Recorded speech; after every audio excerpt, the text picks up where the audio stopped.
Did you have a good trip? Virginia, right? Yep.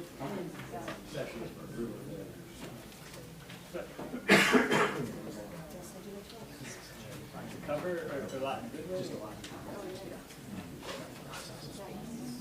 Come on, I always think. I got to sort through all that and see what even worse, it's all digital. Yes.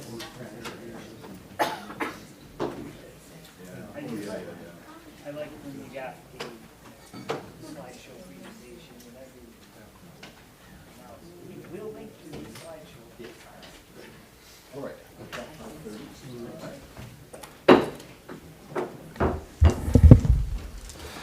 Good evening. I'd like to call our meeting this evening to order.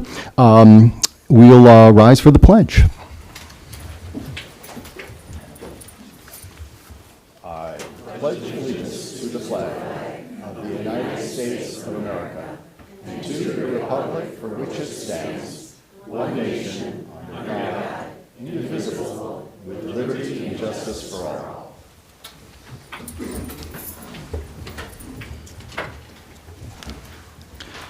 I'd like to ask board members to review the consent agenda items.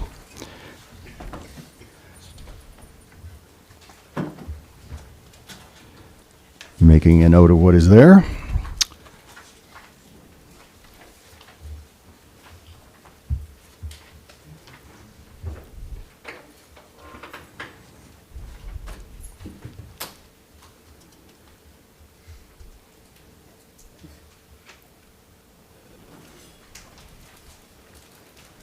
And seeing no one wishing to pull any consent agenda items, just checking, then we'll proceed to approval of the meeting agenda.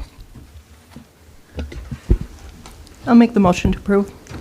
Second.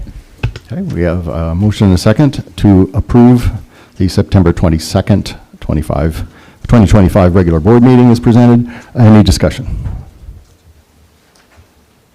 Seeing none, all in favor of approving the agenda, raise your hand. Any opposed? All right, motion carried. We have an approved agenda. That brings us to our first opportunity for public comment.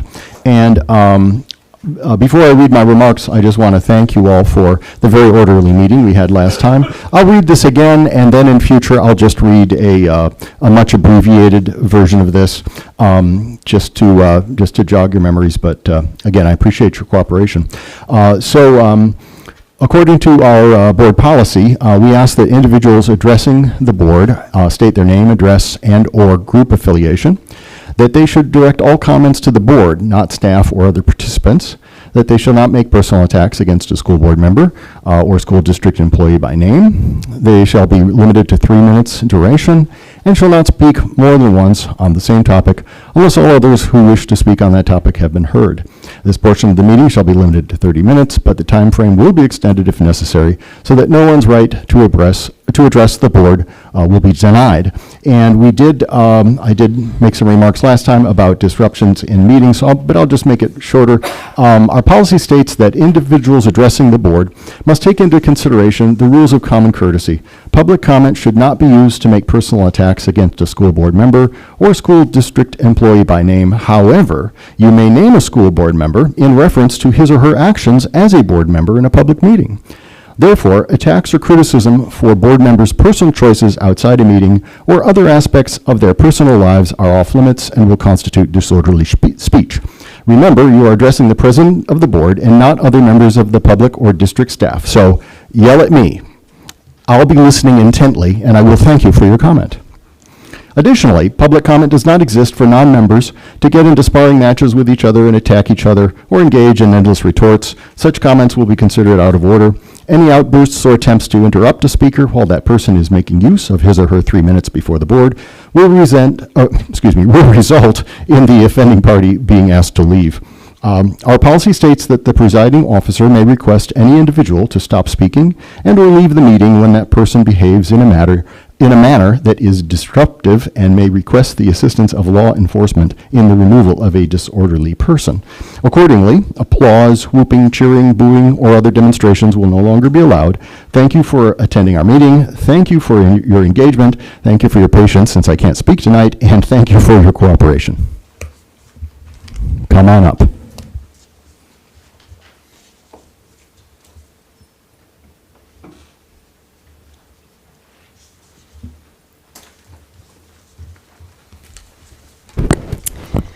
My name is Diane O'Connor. I vote, pay taxes, and live in Alpena. Today I would like to talk about clapping. Clapping is a universal symbolic action that typically expresses approval. Although not absolute, clapping is a protected First Amendment right as a form of symbolic speech. This right is protected when it is not disruptive and does not prevent a body from conducting its business. Governing bodies can place reasonable restrictions on clapping to prevent substantial disruption at a public meeting, the operative words being substantial obstruction. However, an outright ban on clapping violates the First Amendment.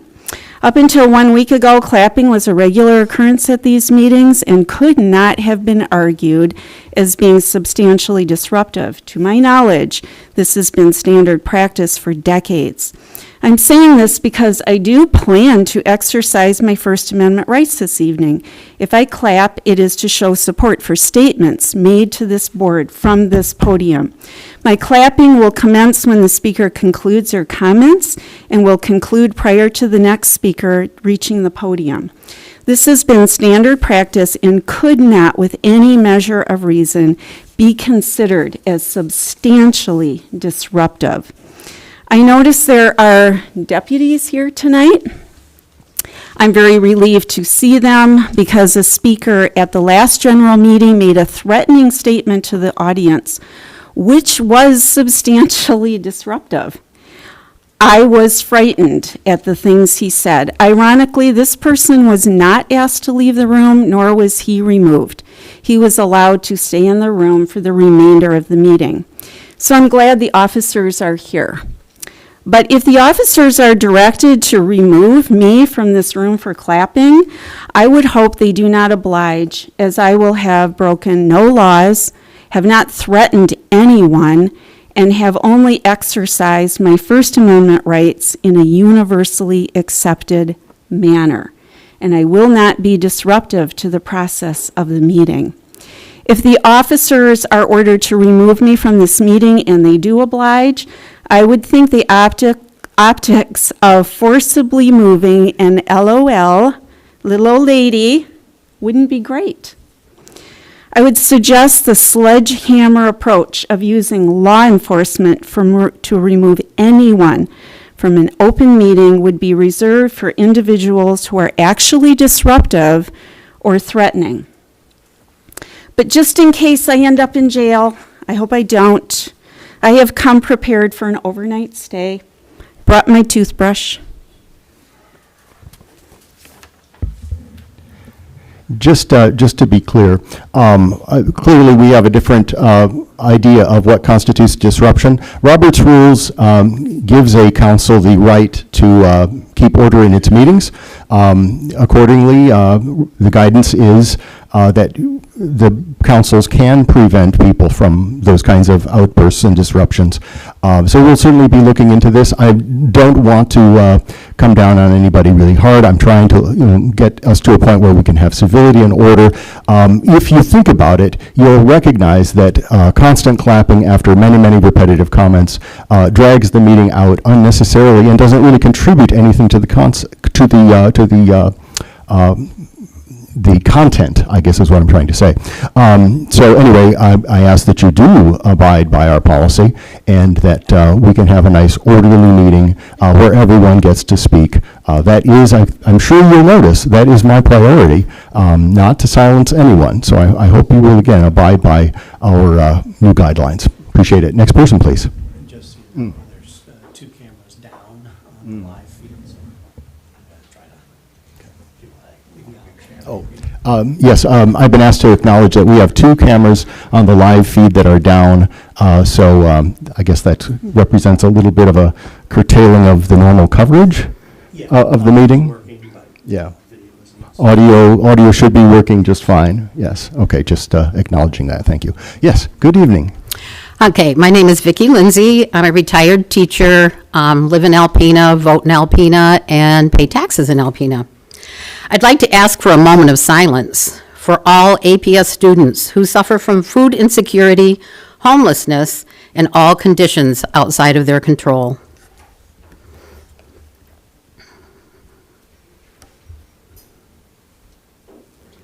Thank you. I want to address some recent conversations about test scores, specifically the M-STEP, and the concern that these results warrant greater micromanagement of our schools. I'd like to offer some context and perspective as a former Title I teacher the last 3 years of my career. The M-STEP is a once-a-year assessment. It provides a snapshot, not a full picture. Meanwhile, educators are doing the real day-to-day work of identifying and supporting students who are struggling. Classroom teachers, Title I staff, and principals collaborate regularly using data from NWEA and DIBELS assessments, tests that give us more timely, actionable information to make sure students who need extra help are identified early and receive that support. This is thoughtful, targeted, and ongoing work. It does not need to be micromanaged. It needs to be trusted and supported. I was also deeply concerned to hear a board member refer to students who are not proficient on state tests as low-hanging fruit. That kind of language is not only inappropriate, it is dehumanizing. These are children. Many are facing barriers far beyond the classroom. According to the Kids Count in Michigan data, in Alpena County, 61.6% of K-12 students are economically disadvantaged.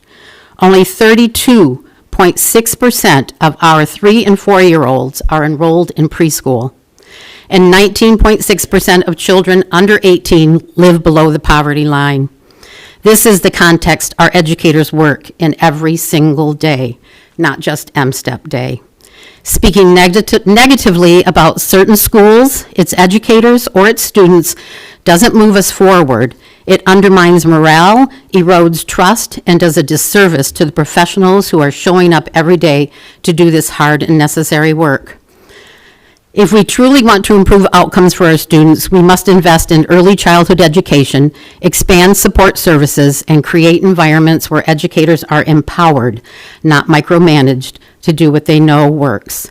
I urge you to reconsider your priorities. Our students don't need more policies. They need meaningful academic support, engaged families, and a school board that puts learning first. Let's commit to solutions grounded in reality, compassion, and collaboration. That's how we best serve our kids. Thank you very much. Appreciate your comment. And I'd like to remind everyone, your First Amendment bit is while you're speaking in that 3 minutes. We don't infringe upon your 3 minutes. That's what it's there for. Again, please do not disrupt our meeting. Thanks for coming. My name is Barb Beamish. I live in the city of Alpena. I own property here. I pay taxes here. I vote here. And I have grandchildren who attend Alpena Public Schools. At last month's board meeting, there were 3 out-of-town carpetbaggers who spoke multiple times during public comment. One of them spewed threats to the galley and hate speech against our trans students, which happened again last week at the workshop. Data shows that not all trans people are mentally ill, and most don't need to be in special ed. Not one board member stopped this hate speech or the threats. Dr. Lawson, you are the president of the board at Community Mental Health. And in that position, I know that you are trained and know that their views were incorrect. This hate speech is demeaning and humiliating to that group of students. As president of the board, you had a responsibility to stop that speaker, but I watched you nod your head in agreement. Bullying trans students and threatening the galley is wrong. This disruption, the disruption it caused was because you didn't stop the speaker. Had you stopped it, the audience would have clapped for you. A short clapping is just a sign of agreeing with the speaker or the board and not a form of disruption. It's a First Amendment right. Children learn prejudice and bullying behaviors from parents, grandparents, adults, and yes, people in power. You are setting an example for our students. These students are listening and watching you demean and humiliate them, or allowing it to happen. A person in power once mocked a disabled reporter. Meryl Streep said, and I quote, "Disrespect invites disrespect. Violence incites violence. And when the powerful use their position to bully others, we all lose. Let's do better." The board needs to move on to their main goal of improving education for our students. During the workshop, Mary gave a financial update. She stated that if the state does not approve the budget with the current finances, school lunches can be provided until the end of October, and that the school can pay salaries and other expenses until the end of the year. Mary said maintenance and school supplies will need to be reduced if budgets aren't approved. At the end of the workshop meeting, Dr. Lawson decided to have Coleman review the social media policy. A couple board members asked if the legal review was necessary, but a decision was made to have Coleman review the policy. Now, I don't know if that was done, but anytime you call attorneys, the clock starts. At $2.75 an hour, that would have fed quite a few students. With unknown state and federal budgets in limbo, this is not the time to be wasting taxpayer dollars. The board should be cutting their expenses so classroom supplies and school lunches are not cut. Thank you very much. Appreciate your comments. And again, I ask you to abide by our guidelines and restrain yourselves, please. Thank you. Who's next?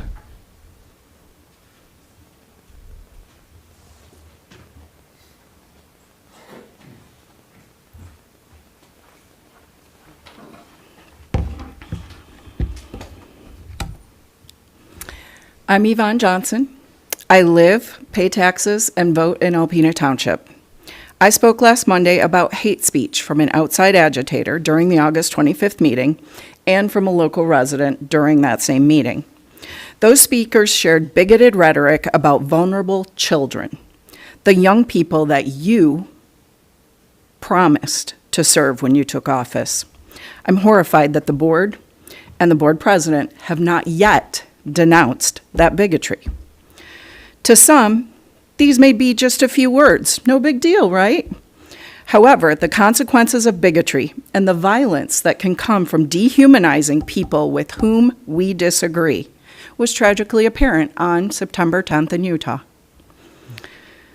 It's important for all of us to remember the weight that our words carry. That said, I truly appreciate your time and your service on the board. It is time-consuming, and it's a substantial responsibility. I realize that. I also realize feedback from the community can be difficult to hear. A few board members have complained about feeling personally attacked or harassed when community members challenge your words or your decisions. However, holding you accountable for your public words and actions is not a personal attack. You became public figures when you took office. I realize it's a heavy yoke. It's heavy because you make decisions that affect the children of our community. You spend our tax dollars and you steer the future of our community. Yet you opened yourselves to public scrutiny and to comment when you became elected officials. That's a choice you made. You ran for the nonpartisan Board of Ed on the promise to serve all students. As a taxpayer and a voter, it's my responsibility to hold you to your promise. So respectfully, if feedback from the community is too tough for you to handle, please consider stepping down from the board. Because it's accountability, not harassment, when members of the public question or criticize the board's decisions. If you do something that violates your duty and your campaign promise to serve all APS students, expect to be held accountable. If you do something in a public meeting that's a conflict of interest or violates your professional obligations, expect to be held accountable. If you allow hate speech that harms some students, expect to be held accountable. And if you can't handle the accountability of being a public figure, again, respectfully, please step down. Thank you very much. And again, I've already asked you, please be respectful of this body and refrain from outbursts after public comment. Who's next?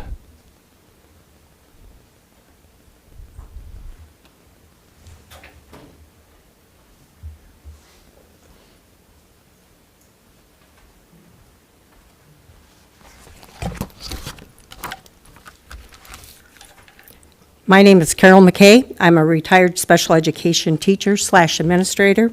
I'm a taxpayer, and I live in the city of Alpena, and a grandparent of students that attend APS. At a recent board meeting, a comment was made that transgender students should be removed from the general education classroom because they are emotionally impaired. For the record, special education is a service, not a location where you just dump kids.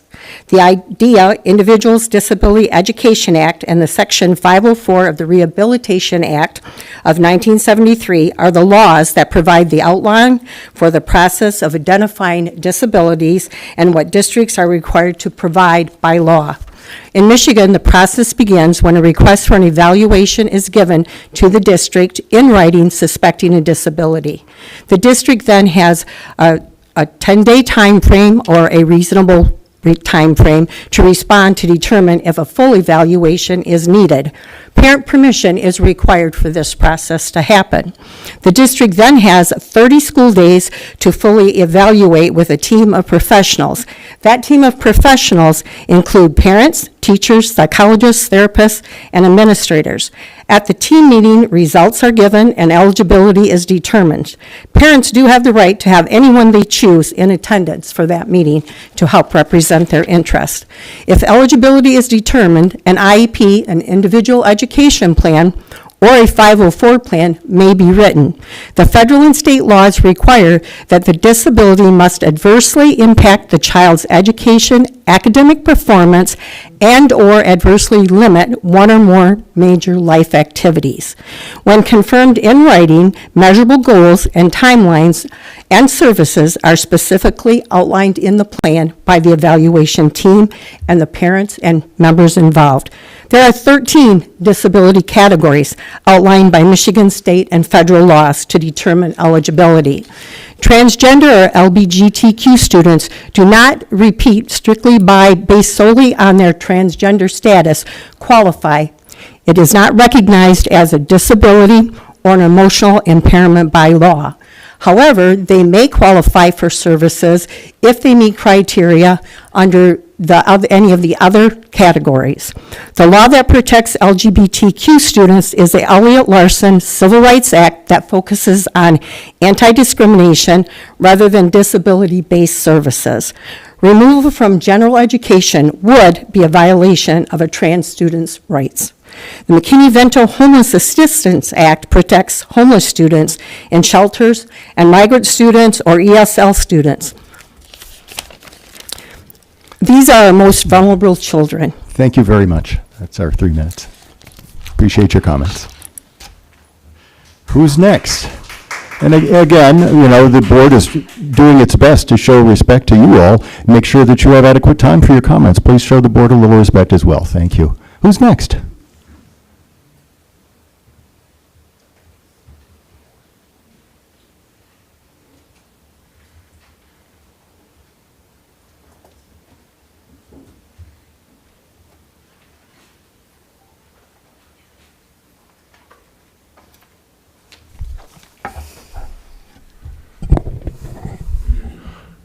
Good evening.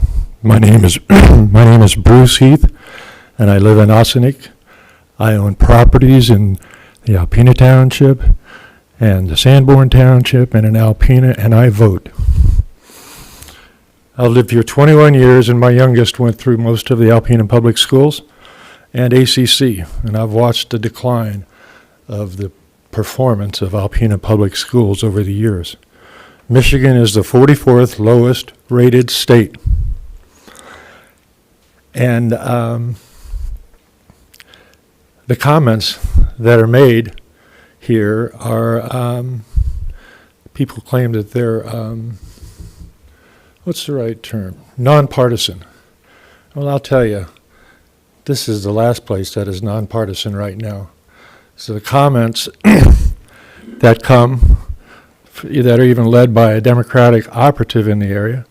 They've done a good job of trying to influence the board and maybe intimidate you by all their talking. And I'd like to thank the school board members for their time. You guys get no enumeration to do your job. You volunteer in your time. And I think it's unconscionable that the members of this board have to put up with harassment at their jobs, their businesses, their relatives' business, their family, their children, their grandchildren, their business license, and public slander to boot. The APS system of harassing students and parents is just what the board members experience unless you're on the liberal side. You wonder why you never have a parent or a student come here and complain? The heat that they're getting here, imagine what a parent would get. Imagine how that child would be bullied in the school. There's your sign.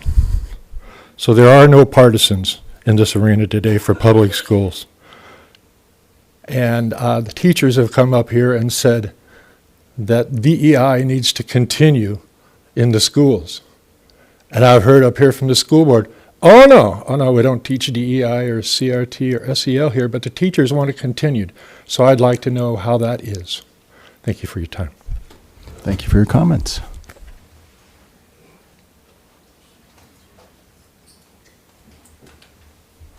Who's next?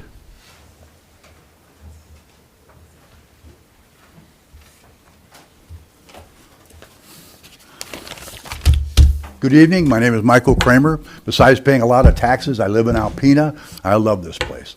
But I have some things I'd like to address. First of all, I'm a very responsible person. I raised 6 children. They're very responsible kids. They're doing very well. They're adults now. And I am only here because I'm concerned about the children. As I expressed the last time, it's getting hard to find kids that know how to do anything. They can't do anything without their telephone. So I'm very concerned about things like AI. Teaching kids is the most important thing, and it's person to person. You got to teach them how to do things. I'm here concerned about the LGBTQ plus issues that are in the school, mainly because of the children.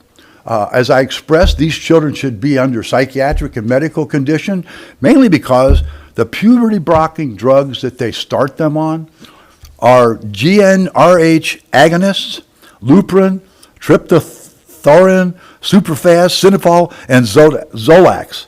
These drugs rapidly age the body.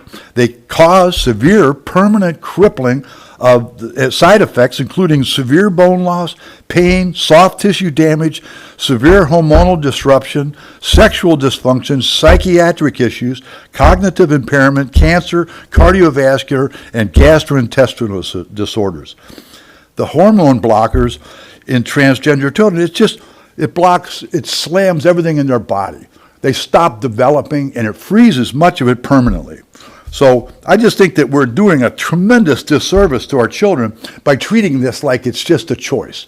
It's not. It's confusion on these children's part, and they need to have medical and psychiatric care. It may be nutritional, like you're mentioning that the children in this county are not getting good nutrition. That can stem a lot of these issues. But we have to stop treating it as a child choice issue. It's not. The people that recommend these drugs readily admit that they don't know what they're doing. This is all new, and that they're confused about the whole issue. Why are people pushing this? But the most important thing is, once your hormone system's frozen, you may be going into transition, but you can't be a male or a woman. You are an it. Now, what in the heck are we doing allowing this to be something that the children get to choose? This is insanity, and I think we should stop it and act like adults. Thank you very much. Thanks for your comments. Oh, that cuts both ways, folks. Thank you. Who's next?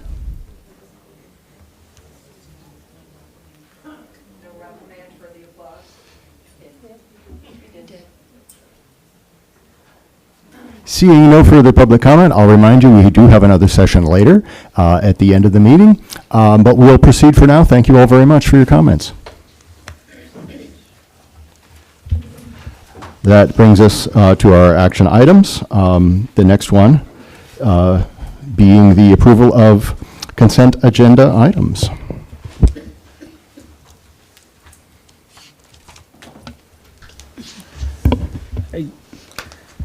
I move we approve the consent agenda items as listed. Support. Either one, me or Eric. Lots of choices as to a second. Great. Love all Thank you. support. Thank you all. We typically don't, by its very nature, we don't discuss the consent agenda, so I will just ask for a show of hands if you approve of the consent agenda. Any opposed? All right, motion carried. Thank you very much. Moving along to old business. That brings us to the Lara delegation of school plan review and inspection. And that's in your, well, I'm not, yep, there it is. It's a little further back than I thought, but it's in your packet. Yep, and just an annual process that we have to go through, designating with each of the townships and local bodies related to licensing and regulatory affairs.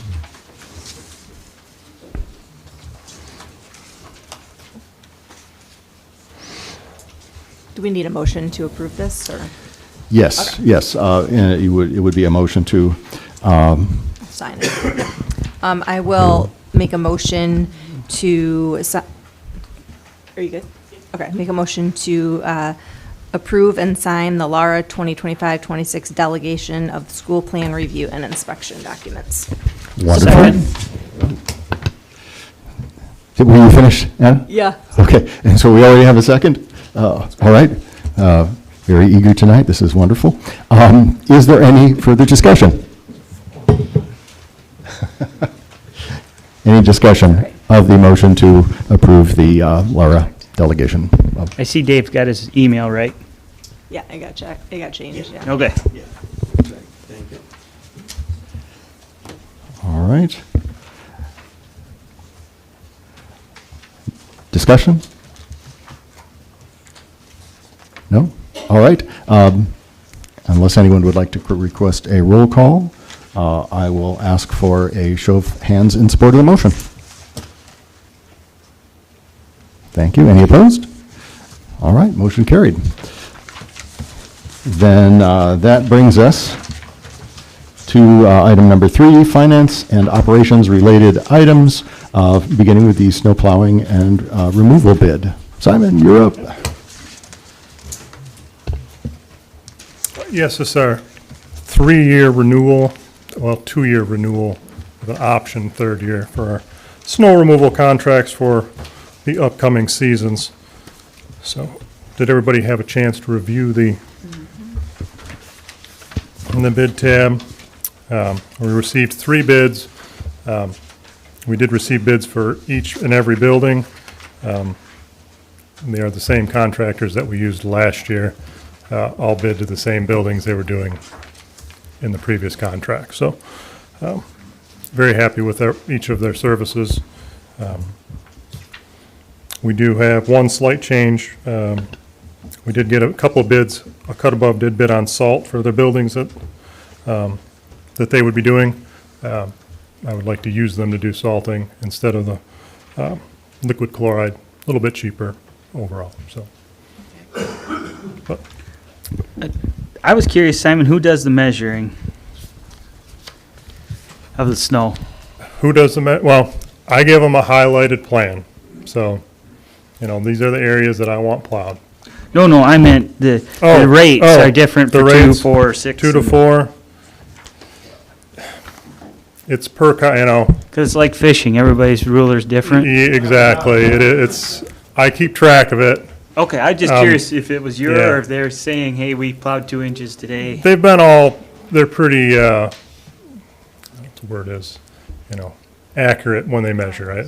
When I check the bills, they're pretty accurate. Okay. I'm just curious about that one. We do get a few times, there's times where we get we get an inch or they do plow. I mean, Yeah. or if we call them in, or I'll make the call to have them plow if we need to, so it's.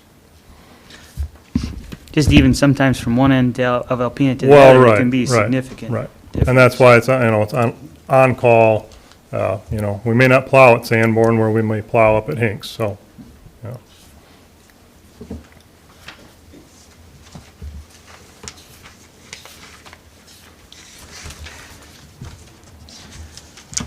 I move we accept the bids as recommended. Support. Great. It looks like we may have, usually we have a, you know, administrative recommendation with the amount of the bid spelled out and things like that. Can you remind us what is the amount of the bid? It's for a cut above the boathouse. Yep. And CNC excavating, but can you give us some numbers? Yeah, real quick?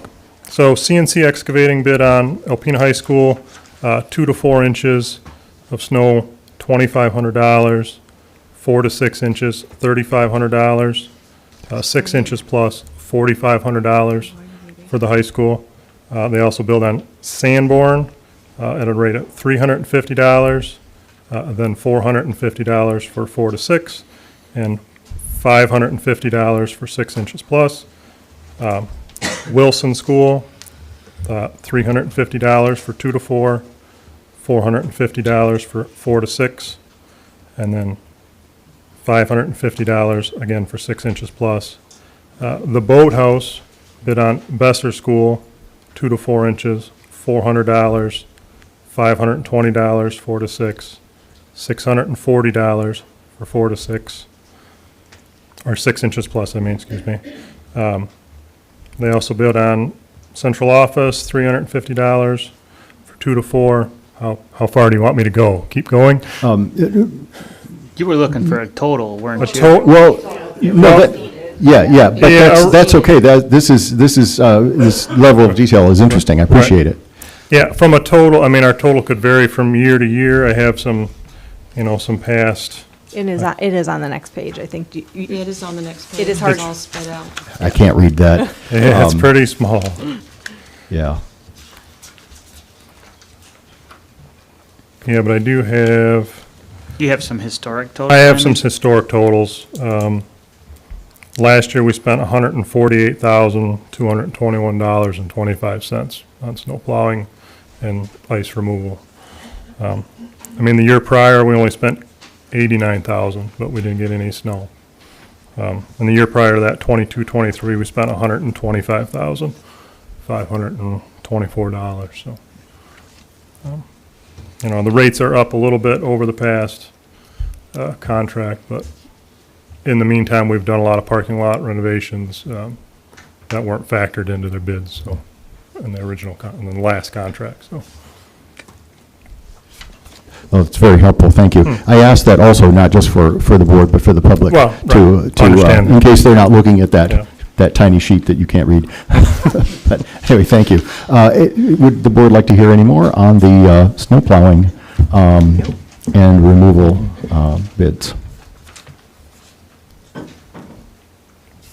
Hearing none, let's go ahead and with a roll call on that question. Member Fritz? Aye. Member Meinhardt? Aye. Member no, she's not here. Member Hanson? Aye. Member Dzinski? Aye. Member MacArthur? Aye. Member Lawson? Aye. Motion carries. Thank you. All right, and then that's the only snow plowing one we have right now, and then we can proceed to water filtration next. Okay? And that is also in your packet. For some reason, this one's a little bit bigger, but go ahead and walk us through it. So filter first, the Michigan Filter First law requires all schools to install certified lead-reducing filters on drinking water fixtures by the end of the 25-26 school year. So that's the end of this school year. So with that, we have a drinking water management plan. This project here is to install 54 filtered stations or fixtures, I guess fixtures with filters on them for consumption throughout the district. So the rule of thumb is like 1 bottle fill station per 100 students, but we're also installing some filtered bubblers, filtered faucets for meds distribution, things like that. So it's this portion of the project is a major step in that direction to get us to meet this, the filter first law. So.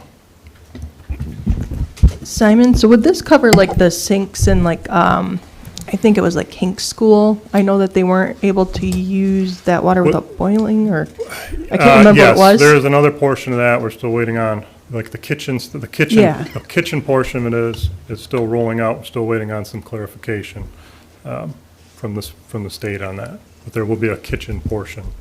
Okay, as in well. addition to this. In addition to this, yes. Okay. So, yes, currently we're still using Culligan water. We're using a pure at this, at the tap filter faucets at our kitchens at a couple of our buildings. But the plan will be to install a larger system that will, for more volume in the kitchens. So, yeah, that is a portion of that. So, go ahead. No, please. How often do the filters need to be changed, Simon? I believe it's once a year minimum, or, the bottle fill stations have a status light, so once the status light goes red, then it needs to be changed. So, Okay. but at minimum, once per year for every fixture. And then our custodial staff is able to doesn't have to be. Yeah, it's an easy, spin on, spin off fixture, There is one thing in this, hopefully the grant money will continue for filters, because.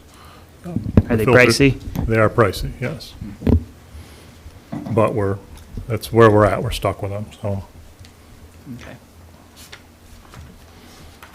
So the administrative recommendation would be to award the contract to Remmer Plumbing and Heating for the supply and installation of equipment at a total cost of $133,876. Correct. I would offer that motion. Support. Okay. I just wanted to note, it does say, it should be noted that funding for this project will be covered 100% by the 12A Michigan Healthy Schools Grant. Yeah, I was just going to make sure that got clarified for the public, that it's all grant funded, so.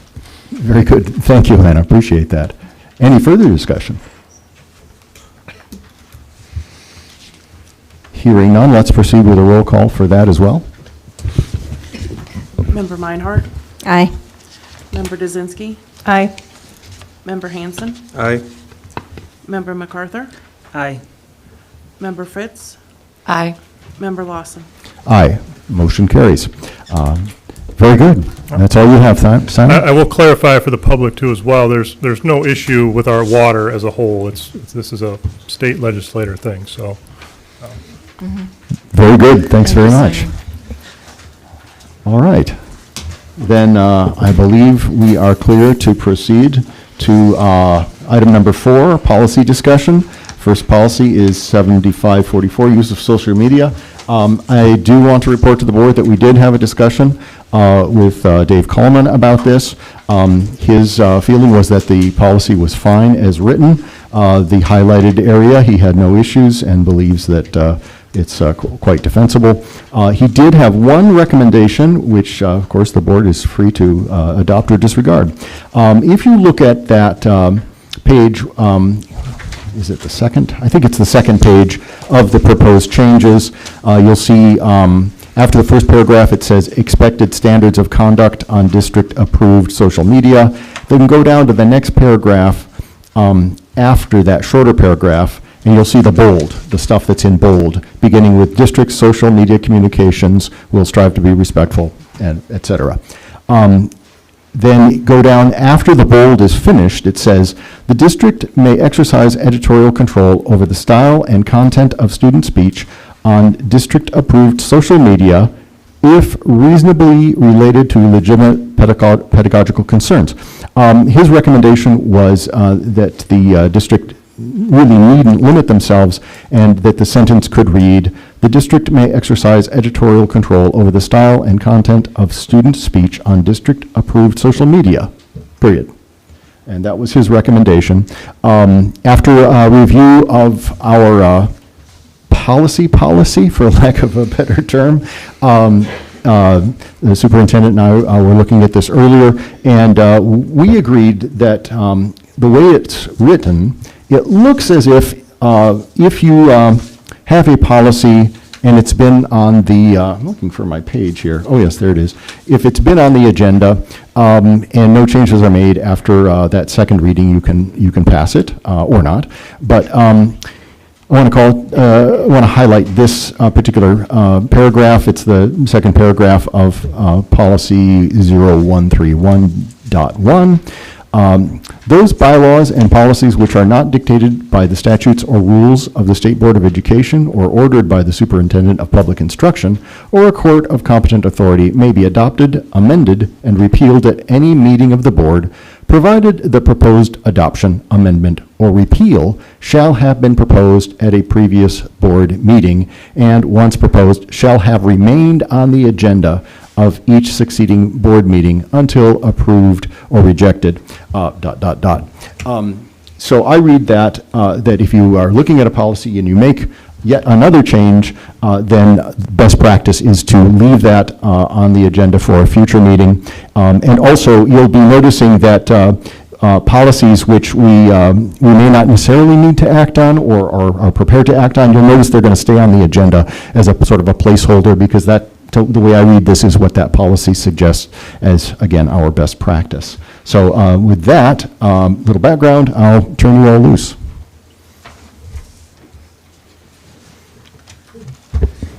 I think he made a good recommendation on not pigeonholing us in the end of that paragraph. We are the authority, yes. Correct? Yeah, I would just move it to the next meeting then for a vote at the next regular meeting with So that change. a couple of you That's are in recommended. favor of including this change in the next reading. Other comments?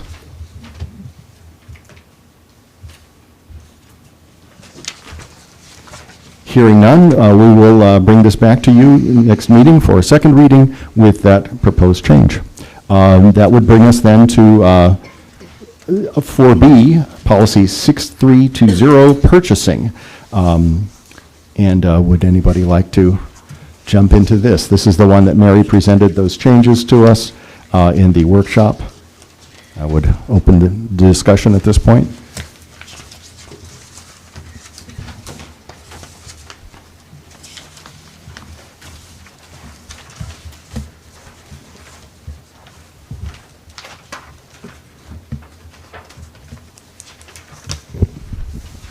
I think that's a poor idea to include that paragraph on the second page, the highlighted portion that Mary gave us last month, or last week. I would much rather support someone locally, because their taxes come here in a big way. But that is the issue. Public schools fall into a separate section of the law that specifically prohibits simply having a local preference policy. You can do it for past work, price and value and all sorts of things, but you can't select someone simply because they are the local. Now, Correct, the but I'm county and city governments actually can do that. But what I was saying is, I don't think we should limit ourselves in that way. I think actually, I do agree with AJ, because the only thing is, I understand what Mary's trying to do and what we're trying to do here, but that a business is local or geographically closer, that's going to make a difference in price. So I think this kind of is not the best idea. Well, I think the argument might be, excuse me, that if it is lower in price, then that bid would be the prevailing bid, I think, is my understanding. But I know when we were talking about Payne and Dolan there, how many runs it would take was not specifically included. So it could have actually been way more expensive to go with them for the asphalt bid. So I'm just saying that kind of makes it so. Yeah. Eric, you had a comment? Yeah, just from a procedural standpoint, just to clarify, the proposed changes are in addition to the existing policy. if this were to vote down, it does not change the law, it does not change the restriction, it simply does not add this, and the policy reverts to what it previously was, correct? Okay. Yeah. So either way, it's not going to change, it's just whether the wording is added in or not. Would you say that's accurate? Yeah, it's kind of putting a shared understanding in writing. Yeah. It doesn't change. It doesn't change anything. Very good. No, it wouldn't really change anything. The idea was, I think, as we do this work, we always have to remember there may be boards in the future who may show up and may have the same kind of questions that we have. So my thought was that this might be a nice clarification of statute and the operations. I think that was Mary's intent, was that should inform future boards in terms of what the best practice going forward should be. But as such, it is the board's decision. That I'm just offering that perspective. Absolutely, and I understand the intent. Ultimately, it does not change anything from a legal standpoint, so I think the appropriate thing to do would be to bring this to the floor. We either vote it up or we down and move on. So I would offer the motion to, I bring this to the table for vote. As presented. As presented, thank you very much. It's been a long day. Did we ever hear from Neola on this then, too, Dave? Yeah, and as far as warranted, not warranted, so because this came from and I do have the email, I meant to print it up, so essentially it's the same thing. They will, if it doesn't change, I guess, if you're not sued on the specific changes that are made, then they would warrant the rest of the policy as stands. This one's different because our legal team has provided the language in there, so they felt they were more confident in continuing to warrant the policy. But even at that, if it came down to the language that Troon, recommended in that policy, they would step away from it there. So essentially, it depends on what words become the focus of a complaint, a suit, or anything. If they created them, they'll cover them. If they didn't, they won't. But then there's some depending on the source and the relationship with the district. So, and just to clarify, what that means is they would come and basically serve as a expert witness if it ever made it to the court. They would testify how they came to the policy language, the research, the alignment, and all of that. But they wouldn't provide us legal counsel or legal representation. They would just come and defend their policies, essentially. That's what warranty it means. Okay. But if we keep and add this verbiage into the policy, that's just going to show contractors who are not local that we still appreciate them putting a bid together. Because we may not have contractors available at the time, so I think by putting in this verbiage, we're saying, we still want you to come in and bid for us.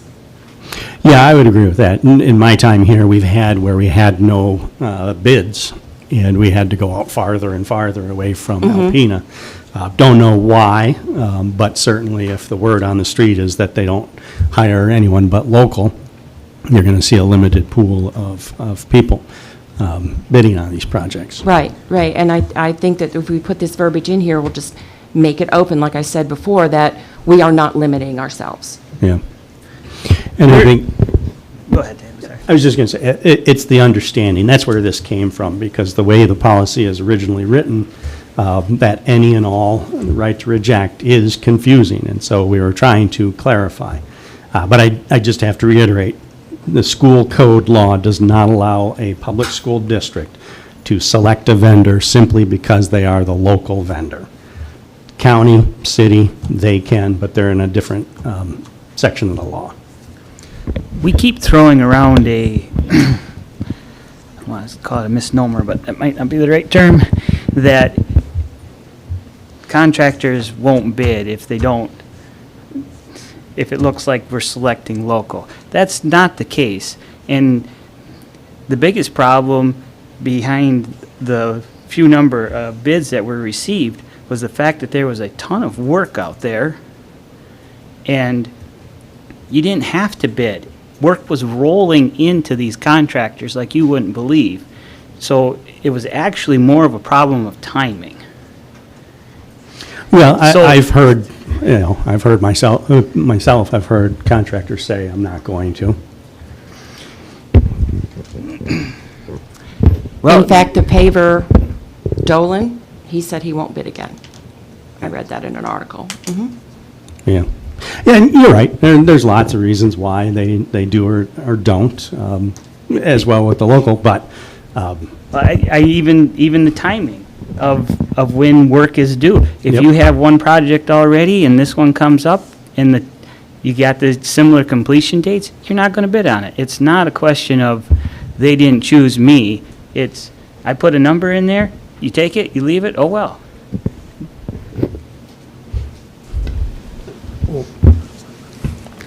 I did offer the motion to move this forward. I have not yet heard any support on that. I guess we're moving the discussion before the motion at this point. Good point. However, Sorry, I thought I heard a second. We didn't? Nobody did? there wasn't any. Oh, I apologize, yes. Left you hanging. So regardless, I understand the intent. The language does not change anything legally, so is it necessary to add more words to change nothing? I pose that, but regardless, the motion's on the table. If anyone chooses to support, I think it's time to move this forward to a vote so we can move on. I'll second it so we can vote. There we go. Would you restate your motion? Sure. If I remember what it was now. As presented. I move to present the, where's the policy number? Policy 6320 with changes as presented. So your motion is to move forward with the changes as presented? Put it to Okay. vote, yes. All right. Does Mary feel, Yeah. does she feel strongly one way or the other, like that this is needed, or, I mean, it's already, like Eric said, it's already Yeah, I would say. legally sound, so. No, this was to help us understand collectively what we can and cannot do. Right. She feels strongly that if we are not conducting a fair, ethical, and transparent bidding process, that is not good for us. And so we keep coming back to the one issue with the bid we were talking about was, it was a local preference, and that is not allowable by state law. It wasn't just a local preference, it was prior work. That's where people are getting off on the wrong foot here. But it wasn't, There was several statements about, I'd rather have the local guy because taxes come back and there are employees and those sorts of things. So, it doesn't matter at this point unless someone files a complaint. And in that particular bid process, that window has long since gone away. So we're talking about the future. I'm guessing when another bid like this comes along, we're going to have a better understanding of the process.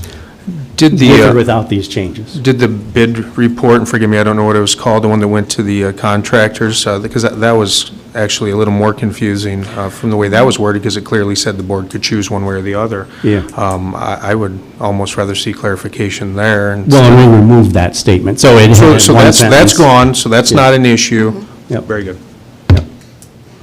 So the vote still. Any further discussion?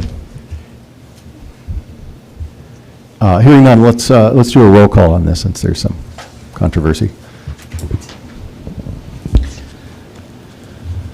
Member Jazinski? No. Member Hanson? No. Member MacArthur? No? Member Fritz? yes. Meinhardt? No. Member Lawson? Yes. That was 4 noes? 1, 2, 3, 4 Is that noes. Four noes, so the motion fails. So there it is. Okay, that brings us to letter C, the agenda. And we did discuss this last time. Again, this is staying on the agenda sort of as a placeholder. Dave and I have had some discussion about where this could go. Do you want to comment? Not really. I think right now it's a placeholder, just the idea that we need to look at filtering the agenda creation process. Yeah. And that maybe we spend more time as a team here at the workshop in October, kind of fleshing that out. I like that thought. And so I'll be very interested to hear board members' suggestions for that. Very good. Anybody have anything on that agenda item? Which area did you want to highlight on that? Oh, it's right towards the beginning where it discusses the process for board members submitting things on the agenda. Where did it go? Individual board members may submit items There we for go. the agenda no later than 7 calendar days prior to the monthly workshop meeting to be included upon the concurrence with the board president. So we didn't like that. We were concerned with that sentence. Well, there is some filter because it requires the concurrence of the board president, but I think the idea was at the time when this was brought that maybe we want something a little more, or maybe there could be a process for board members to vote at a prior meeting to get something on the agenda as well. That would be another mechanism. So, just be creative, chew on it, and we can discuss it some more next time. Any further comments? Okay, let's see if I can get back and find my agenda. All right, that brings us to item number 5, new business, human resources staffing update, resignations and retirements. She's already here. Welcome, Michelle, thank you. Thank you. All right, we have 2 new professional staff that were hired the week we started school. Mary Leitner, 4th grade teacher at Besser Elementary, and Albert Larby, who is our Spanish teacher. And we have several support staff. Tyler Wood is a bus attendant. Chantis Harris is a bus attendant. Hugh Rath is our bus mechanic. Laura Gaspy is our lunchroom supervisor. Rebecca Trummel is our lunchroom supervisor. Riley Hartman is an instructional assistant. Bethany Blaffen is an instructional assistant. Sorry about that. Megan Wood is an instructional assistant. Brooke Mishley is an instructional assistant. Taryn Bates is an instructional assistant. Kara Lansewinth is an instructional assistant, and Cheryl Weckworth is a food service helper. And then we had a couple of resignations and terminations. Daniel Cox is a custodian, Brian Shoemaker, utility unit director, and Andrew Agus, an instructional assistant. All right, thank you. I move to, gotta read it here. To approve the hiring of the new staff after completion of the proper certification and HR requirements. Support. Very good. Any discussion?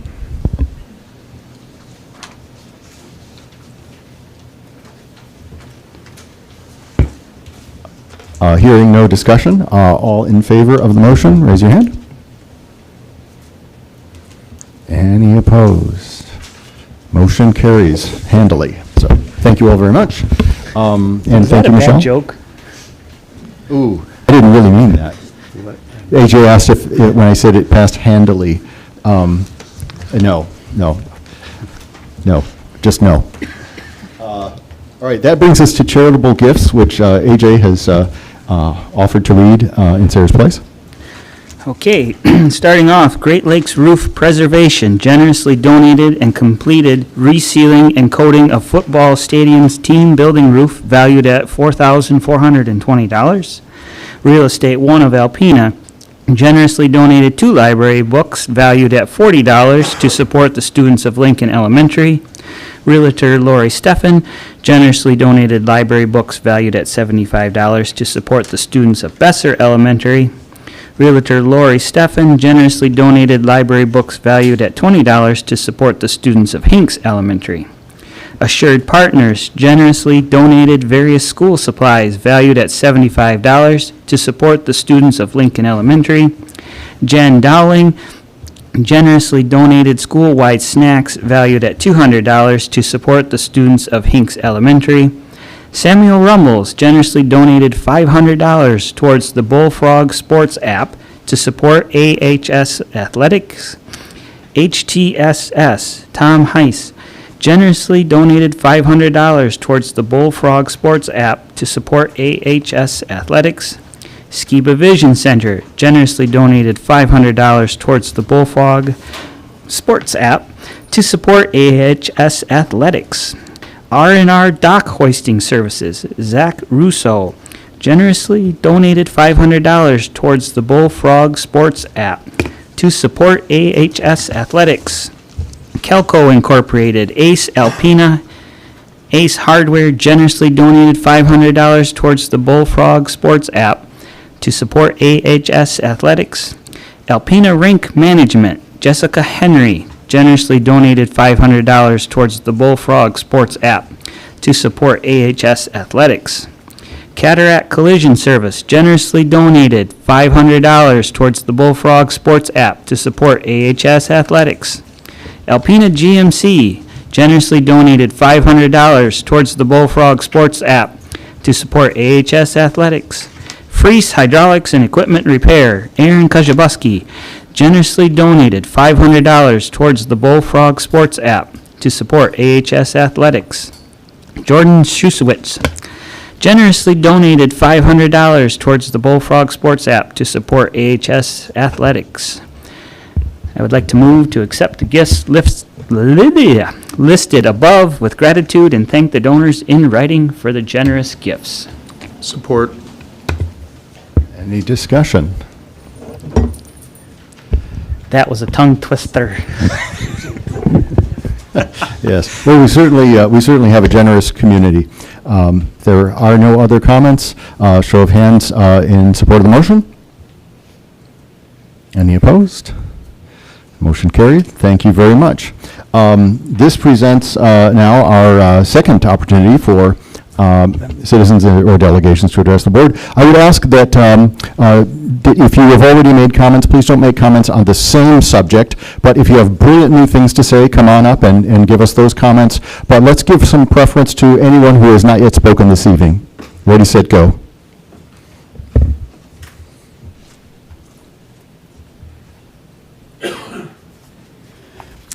Good evening. My name is Lisa Ray. I reside at 502 Avery Street in Alpena. I'm a current teacher at Alpena High School, and I teach in a special ed resource room, English, every day. And I'd just like to point out a couple of maybe definitions.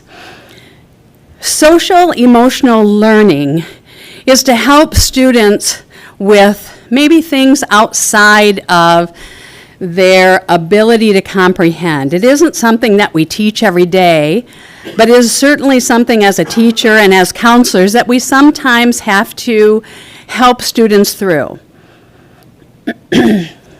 DEI, diversity. We have a lot of students in our district who look different, who speak differently, who like to see someone who looks like them in our school buildings. That's diversity. Equity, that is making sure that all of our students are getting what they need to succeed, whether it is their classroom materials or their lunch or a safe bus ride. We are all trying to be as equitable here at Alpena Public Schools as we possibly can be. I for inclusion. We want to include everyone who is in our school, no matter what they look like, what they maybe believe outside of our classroom walls. It's not important. It's that they're all there to learn, to be included in the learning at Alpena Public Schools. And the one letter that's left off of that is accessibility. All of our schools are accessible to all students, no matter if they're able to walk, in a wheelchair, have a device that helps them walk, are on crutches. All of our schools are accessible to all of our students. And finally, CRT. We do not teach that at Alpena Public Schools because we are not a college, and we do not teach upper level law classes like my daughter took when she was in law school. We do try to teach critical thinking, though, which is an important skill that we should want all of our students to be able to learn so that they can understand their world around them, as well as when they become adults, to be able to tackle being an adult in our world today. Thank you very much for your time. Thank you. And again, I'll remind you to please respect the board's guidelines going forward. Would anyone else like to speak?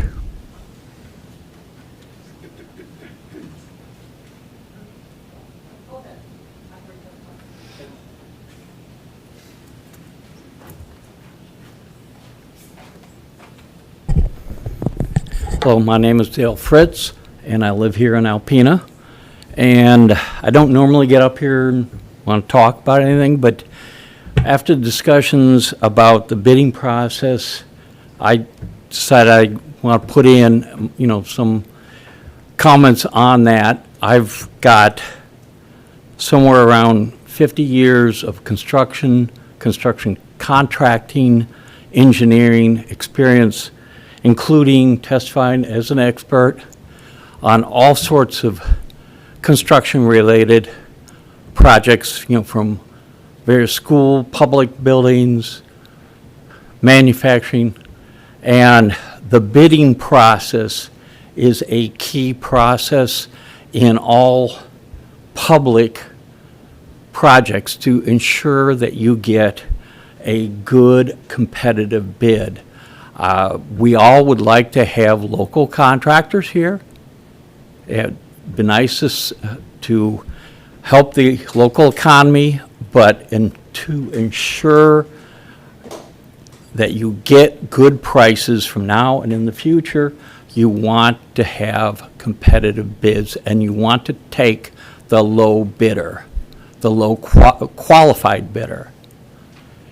It's essential that you do that. And the one other comment on that is that you don't want to sit there and start taking a local contractor at a higher price and then start bringing in questions, particularly to those people that are making the decisions to bring on those contractors. There's going to be, whether right or wrong, people are going to start questioning whether or not there's some collusion going on. Thank you. Thanks very much for your comments. And thanks for coming to our meeting, and we appreciate you respecting our board guidelines. Come on up.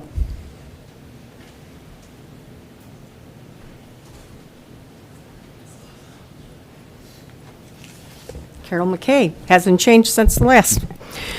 The mission statement of the Alpena Public Schools reads as follows. The mission of the Alpena Public Schools, in partnership with our community, teaches and challenges all students to become lifelong learners and productive citizens. That is what all public schools do, support our students, each and every one, under clear state and federal guidelines, which I was discussing earlier, the laws that the districts are required to follow. At the last board workshop during data discussion, I heard the phrase used several times, you want to assume positive intentions, putting students first, and that you would like to have honest and open communication to build trust. I agree, that's very important. That was mentioned several times. I would hope everyone here would also want that too, for our children and for our community. To live that, you must first see the whole child and their family, wherever that family dynamic might be. Basic needs have to first be met before any learning can take place. I would like to repeat the earlier statistics because they are our kids. These are important. They're not numbers, they're kids. Only 32% of our preschoolers have had a prior school experience. Think about that. 61.6% are economically disadvantaged. These families rely on the school lunch programs for their main meals of their day. 19.6% of 0 to 17-year-olds are below the poverty line.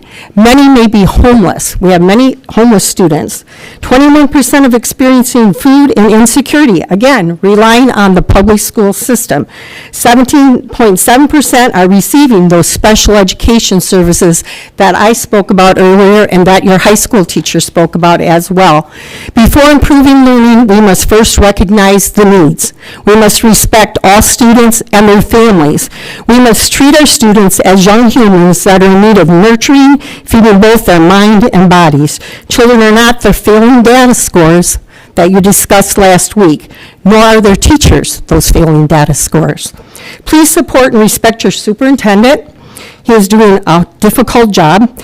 Your building administrators and your teachers and all those support staff working in the trenches, they all work with positive intentions. They are in the trenches every day.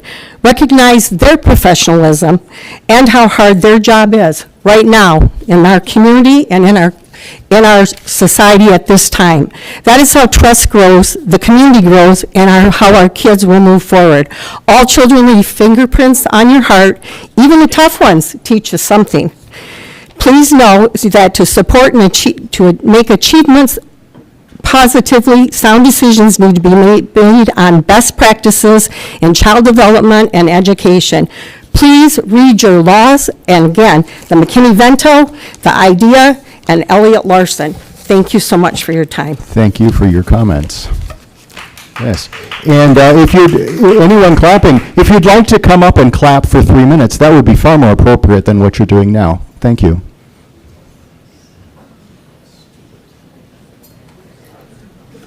My name is Barb Beamish. I live in the city of Alpena. I own property here, I pay taxes here, and I vote here. I don't intend to come back up again to this week, but when I worked at the hospital. I was the executive assistant for Al Moe, who was the chief operating officer at the hospital. I worked with sending out letters of intent for our construction projects. We received the bids. I was in the meetings to review the bids. We had to take the lowest bid unless there was inferior products or something like that. And that was just, and it was very important that we did that, because otherwise we weren't going to get other competitive bids at the next project. Did we want to hire local? Of course we did. A lot of our projects went to DeVere Constructions, but there was an occasion where they were higher than some of the out-of-town bids, and we had to take them. It wasn't a choice. So I just wanted to say, I really think that it should be lowest bid. I agree with Mr. Fritz. Thank you very much for that very germane comment. And again, I invite you to come up and clap for 3 minutes, because again, we ask you that you observe our board guidelines going forward. We appreciate your cooperation. Is there anyone else? Yes, come on back up.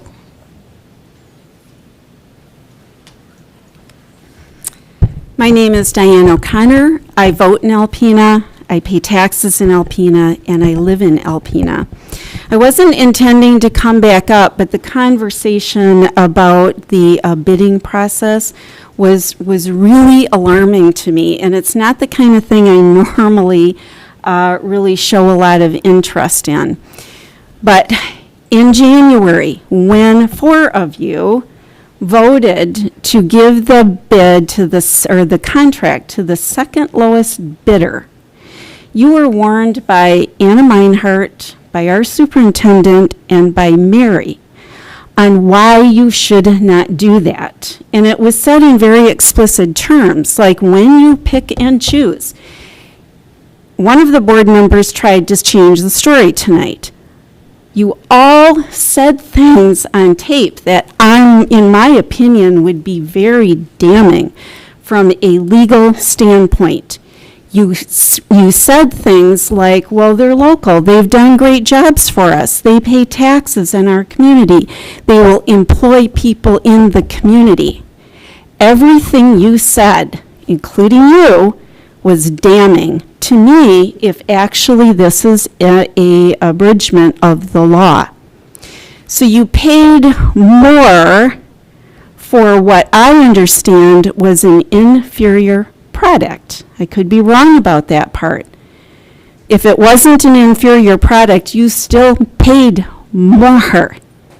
One of you actually said, it's not that many dollars. Really? It was almost $4,000, $3,600. And as Barb's tried to say, and Dale tried to say to you, why do you want competition? Because you're going to get your best price. That's why. And when you eliminate competition, you are going to be paying a higher price. That contractor from Gaylord said on True North Radio, I read the interview, he will never bid a project for APS schools again, ever.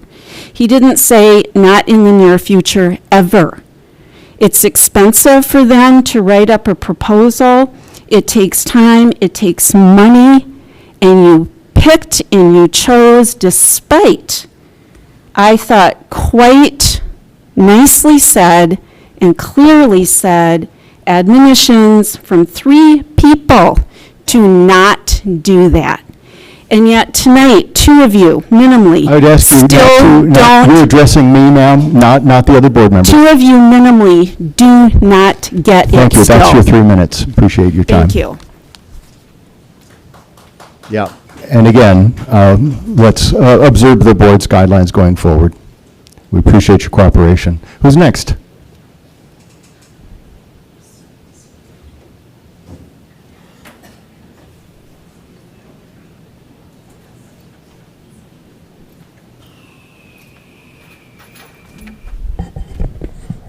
My name is Bruce Heath, and I live in Ossining. On June 27th, in a 6-3 majority decision in Mahmood versus Taylor, the United States Supreme Court ruled that a public school district violated parents' constitutional rights involving religious freedom by forcing their children to participate in an LGBTQ+ curriculum without providing an opt-out provision. The Board of Education in Montgomery County, Maryland, the school district, introduced a variety of LGBTQ+ inclusive storybooks into its kindergarten through 5th grade elementary curriculum that required discussion over the values illustrated by these books. The school district distributed educational instructions to teachers advising that these books were designed to disrupt children's thinking about sexuality and gender. The school district conducted teacher workshops that coached teachers in how to respond to children who raised questions about whether the concepts would force them to reject values taught at home. In workshops and in developing the curriculum, the board selected the books based upon whether heteronormativity and whether power hierarchies that uphold the dominant culture are reinforced or disrupted. One of the books involved a homosexual relationship between a prince and a knight. Another book, Love, Violet, followed a girl named Violet who had a crush on a female classmate. And the third book, Born Ready, was a true story about a boy named Penelope who insisted to his mother that he was a girl.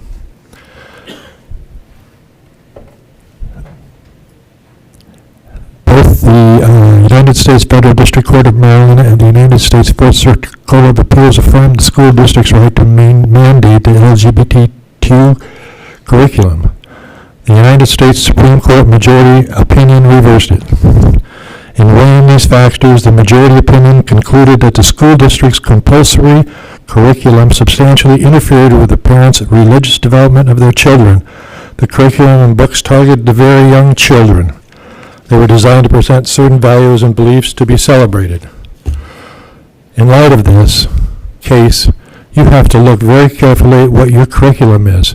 And every parent has the right to find out what their kids are being taught in this school. And you have to have a way for them to opt out of a religious exception for anything that has to do with LGBTQ or anything else that they think is other against their religious beliefs.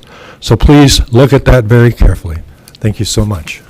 Thank you for your comments. Yep. Again, folks, I'm asking everyone to refrain from outbursts of that nature. Thank you. Is there anyone else?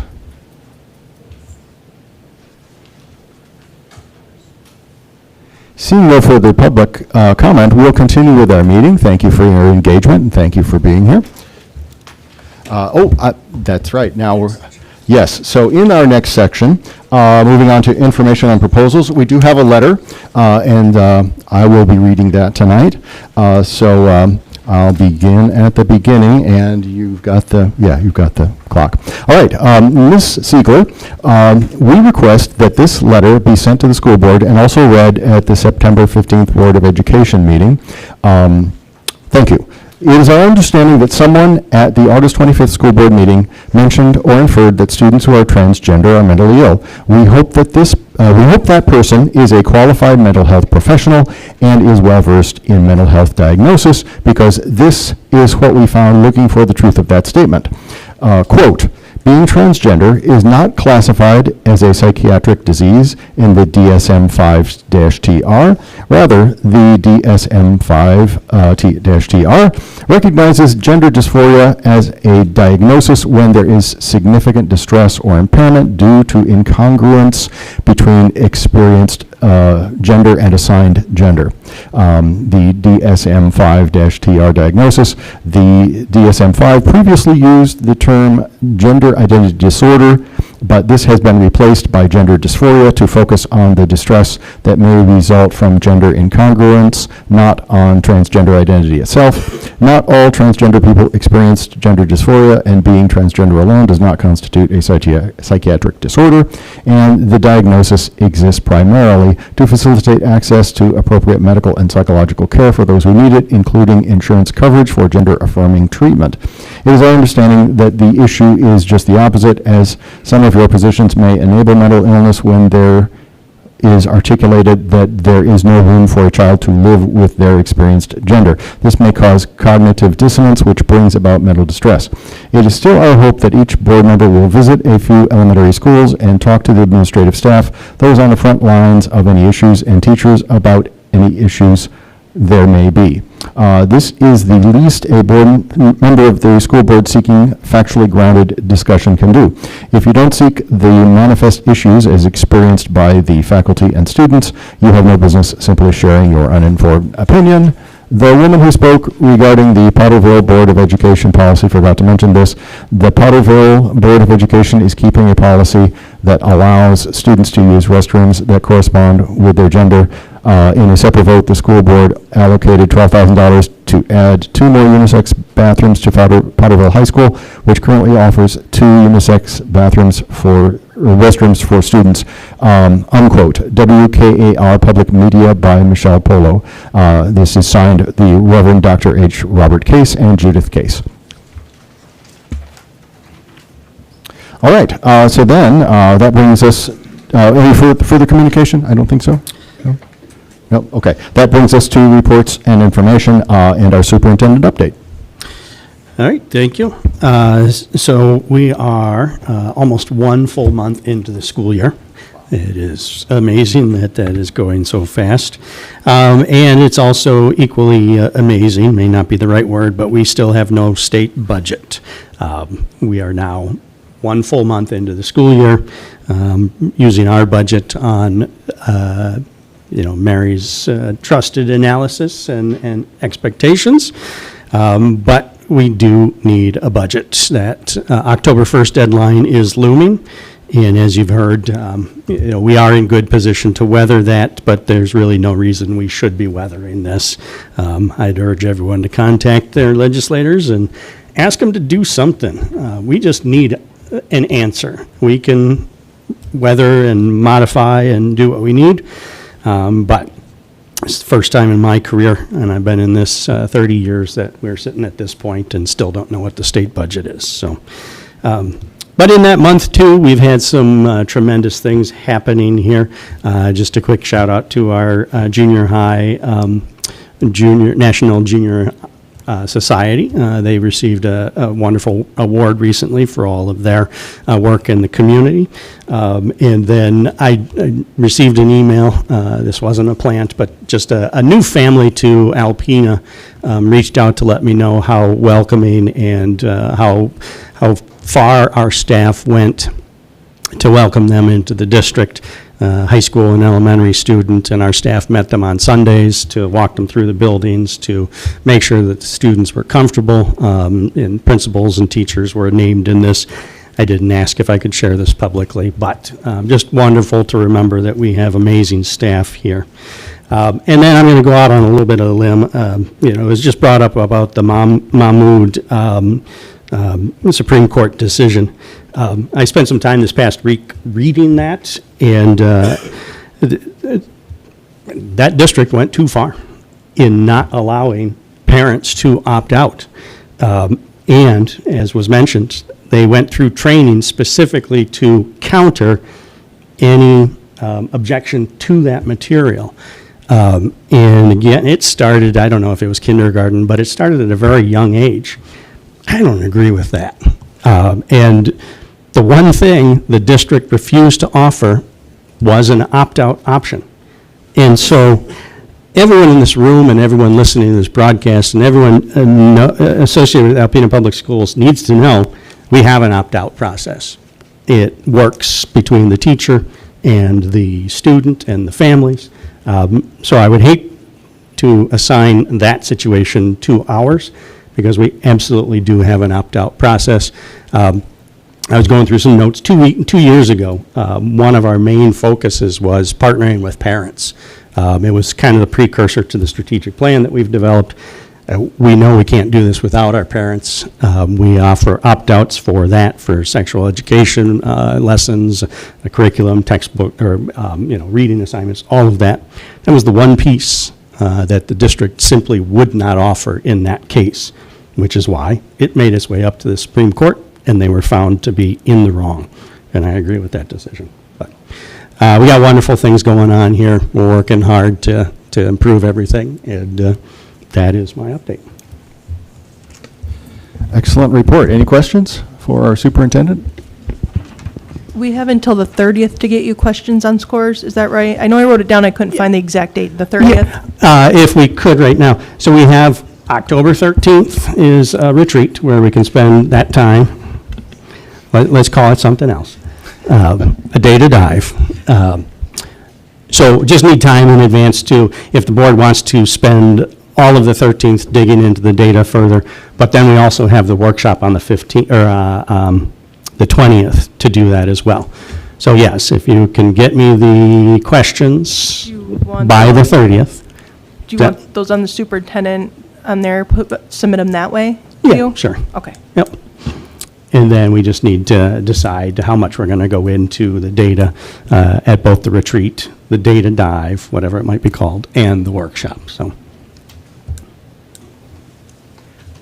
just sort of informally to just get a sense, are you all pretty, do you have a strong stomach for data? Are we interested in doing this deep dive and getting into a lot of detail? Yeah? I'm seeing heads nodding. I know, not everybody maybe in his or her heart is equally zealous, but I think it'll be a good process. I'm looking forward to it. So thank you. Mm-hmm. Great. The next item is information and questions from board members. I just had a couple brief comments, and I'm sure they'll be taken out of context, so I'm going to try to clarify them the best I can. I just want to make sure it's clear, just based on some of the comments, I want to ensure that because the policy was voted down does not mean that we can pick any policy we want or any bid we want. It still has to be the lowest bid. That's the state law. There was clarification that came to the board throughout the attorney coming and talking to us, and there was clarification and cleanup on some of the actual paperwork that went to the contractors, which was somewhat confusing. So there was initially some confusion on that. Excuse me. Correction was brought to that. State law still stands that we have to accept the lowest bid. The board is aware of that. Voting that down simply was not adding these specific terms to the policy. So I just wanted to make sure that that was clarified. I think that it sounded like there was a little miscommunication there. Additionally, in my last comments are, we've received comments that we should be focusing on student outcomes and spending our time appropriately, and I 100% agree. At the last several board meetings, there has been a significant amount of banter from both sides of the aisle regarding LGBTQ issues. But I would make and ask that people look at the agenda, and there's been nothing related to that on the agenda for several months. Therefore, this discussion is kind of a moot point at this time. Now, might it become an important conversation later? Absolutely. I don't know. But right now, as we're trying to move forward, we're not even talking about it. This is simply a time that is being consumed by differing viewpoints arguing during our meetings. So I would ask that you just be aware of that. Thank you. Thank you. Anything further from board members? Anna? Yeah, thanks. I have a couple of things. One, the new lot out here is fantastic, so thank you for that. Monica and I mentioned it when we walked in. It's nice that, after some rain, it's not full of mud, so yes for that. You're right, that's awesome. Yeah, and also I just wanted to say, publicly thank the staff at Besser and Hinks for the site visits that we did a couple weeks ago when we toured Hinks and Besser and spent our morning at those schools. It was, just wanted to thank the staff and the administrators. It was a real treat. And I think, it's been a few years since my kids have been at Besser, but I think really eye-opening to see, some of the behind the scenes with laundry facilities, storage rooms of clothes and boots and things to provide for our kids, and matching that with our strategic plan about caring for the whole child. And there's a lot of things like that. I think that the community is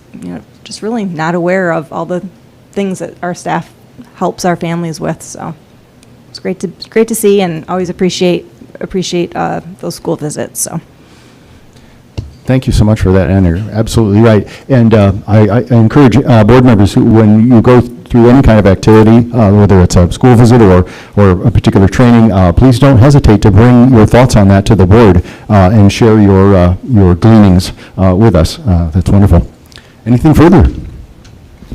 Actually, Anna, on top of, just with this being brought up, some positive stuff to say, I was able to go and judge some of the presentations at the CTE Health Occupation class, and I was blown away and impressed by how professional our students are, and I'm just, big shout out to Amy Atwell. She did an amazing job.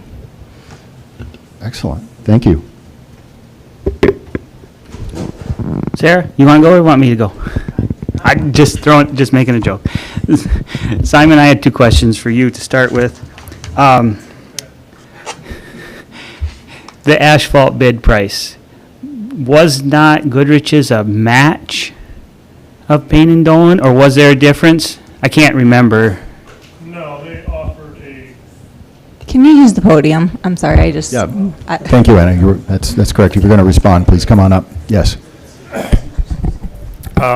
No, Goodrich offered a base bid, and then which was higher than Payne and Dolan's, and then they offered a voluntary deduct for the whatever 13A mixed design, which was still higher than Payne and Dolan's. It was, okay. Yeah. I couldn't remember. Yep. Now, correct me if I'm wrong, the material that Goodrich used is the same material that's under Thunder Bay Junior High, is at Besser, is at Sanborn, is at Hinks? Correct. Same mixed design. Okay, I can't speak for Wilson because they didn't do Wilson, so. okay. So it's been at the Thunder Bay for 25 years now. Correct. Okay. And Simon, since you're up there, just to clarify too, I know we asked you about the quality of each of the mixes, and you told us that it's just a difference between a handful of sand in each, correct? Pretty much? From what the engineers tell me, it's a, Okay, slightly thank you. different sand to, Okay, sand, asphalt, but very minimal, okay, so. thank you. That was it for you, Simon. Yeah. My next question is, and Mary's not here tonight, but primary residents are exempt from school taxes, correct? The homestead. I'm sorry, It is homestead exemption, but I mean, that is primarily school taxes that are not, correct?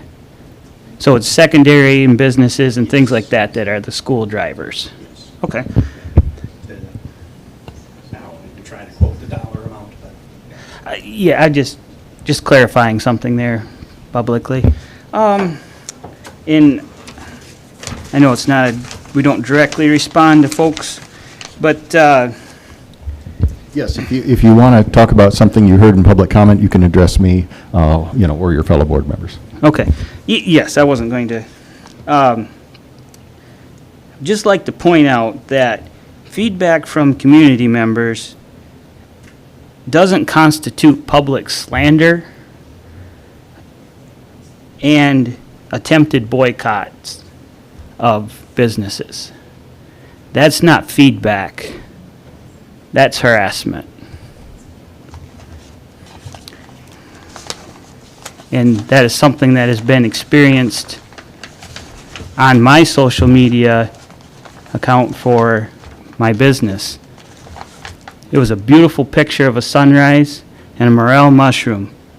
And somebody had the guts to say, well, too bad you care more about your berries than the kids. Because the night before, I had voted against putting the big screen TVs in every room. And that's just one example of that public harassment, which is very unfortunate. The other thing I would like to kind of address here, there's a lot of chatter from people that aren't in the know because they have never lived and worked in a competitive bid process. I have lived my entire life in that process. I have written bids. I have seen bids thrown out for anything you can name. Whether it was you didn't have your proper insurance, which it was, but it was an excuse. So for everybody to come up and attack and say, you're not handling this process right, I think is running from a place of not knowing what they are talking about. And several people have mentioned how it's such a job to put a bid together. It is not a Herculean task to put a bid together. It is a job, it is a process, but it is accomplished as a regular routine. It's not like, oh, I've got to clear my calendar for a week to put a bid together.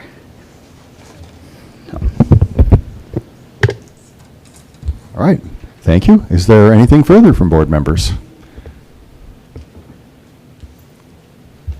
Can we not call them big screen TVs, though?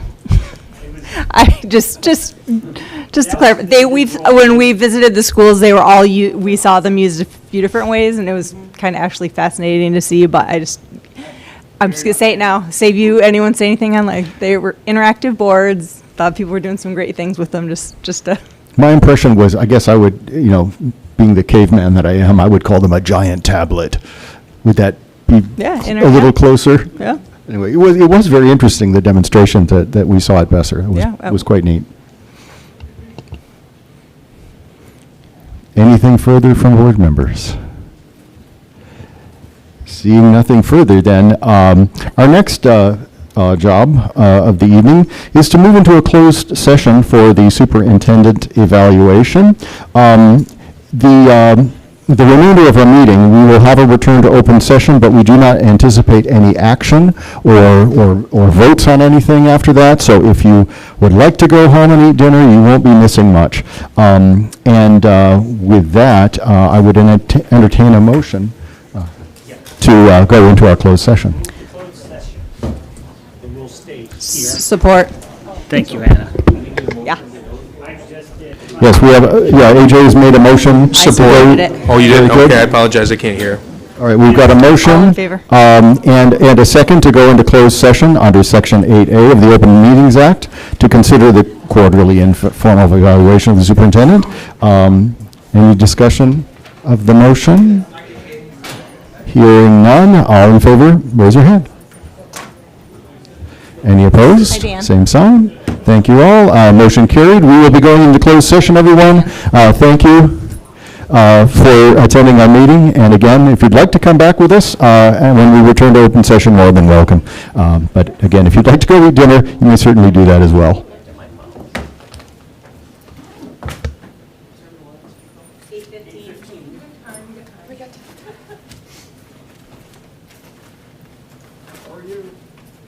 I was gonna say, I didn't want to come up and speak in public, but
surprised you're, It appears that we are.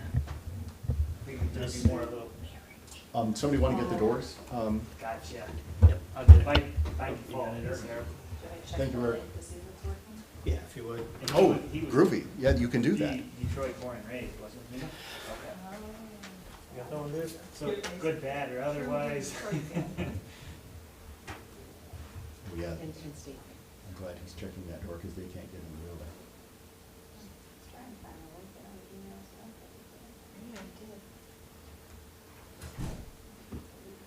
Crickets out there too? There are crickets out there. All right. At least one night.